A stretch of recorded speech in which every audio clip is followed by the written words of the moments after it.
जी, मैं इस वक्त मौजूद हूँ कबीरवाला सिटी टाउन हॉल के अंदर, जहाँ पर ये लोग शहरी अपने घरों से बाहर निकले हैं और 14 अगस्त को पुरजोश तरीके से मनाने के लिए आए हैं। जैसा कि आप देख सक रहे हैं, जगह जगह पे स्टाइल लगे हुए हैं। हमारे साथ कस्टमर आ रहे हैं, कोई बेंच लेने के लिए, कोई झंडे लेने के लिए और झंडियों को अपने घरों से जाने के लिए। हमारे साथ कुछ शहरी मौजूद हैं, आए इनसे कुछ बात करते हैं, इनके क्या कहना है इस बारे के अंदर।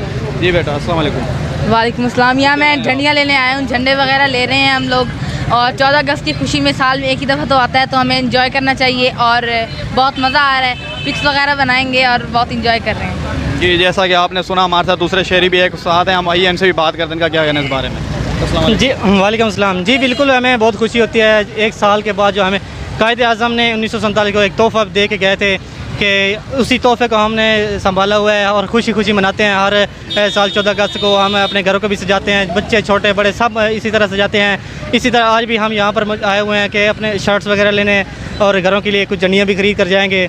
जी बिल्कुल। जी, जैसा कि आपने सुना, ये शहरियों का जो जज्बा है बड़ा पुरजोश और लहर उसके अंदर दौड़ी हुई है। लोग बड़े खुशी से अपने घर आए, इसलिए ये कबीरवाला सिटी का एक शहर है, बड़ा पुरजोश तरीके से गलियाँ और बाज़ार जो है सजे हुए हैं।